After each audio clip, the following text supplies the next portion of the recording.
Hi everyone! Today, I want to tell you a story that many people never forget. A story about young love, timing, and the one moment that can change your whole life.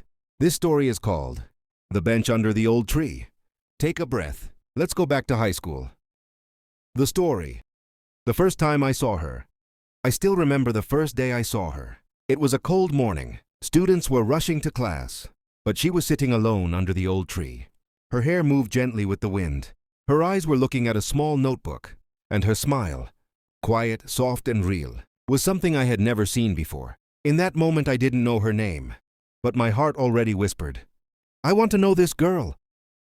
In the moment everything changed.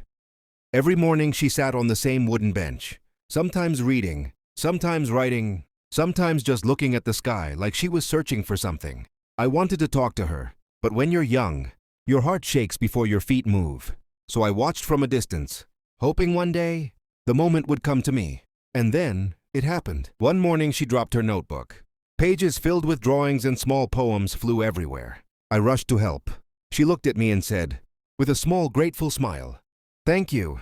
Nobody usually notices." Nobody notices? That sentence stayed in my heart.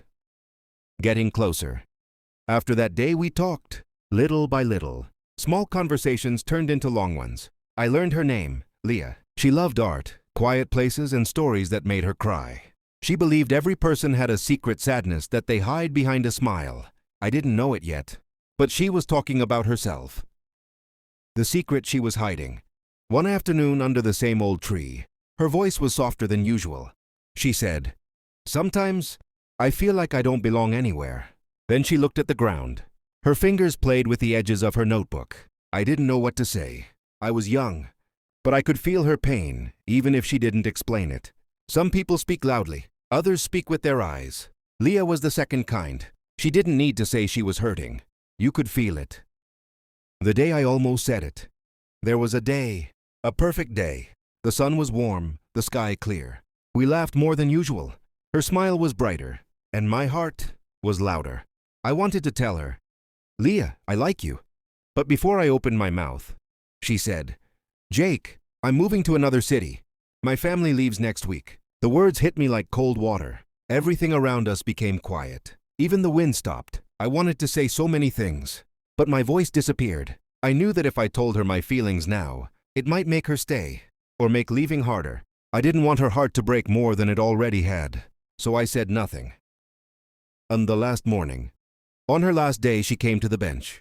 The tree, the sky, the silence, everything felt different. She gave me her small notebook and said, "I want you to have this. You're the only person who ever understood my quiet." I opened it. On the last page, she wrote, "If this world brings us together again, I hope you'll still sit next to me."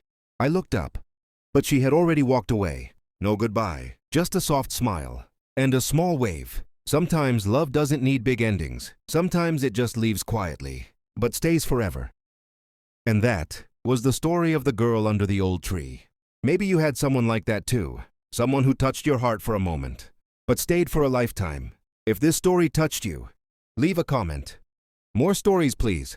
And I'll make more love stories, more lessons. Thank you for listening. See you in the next video.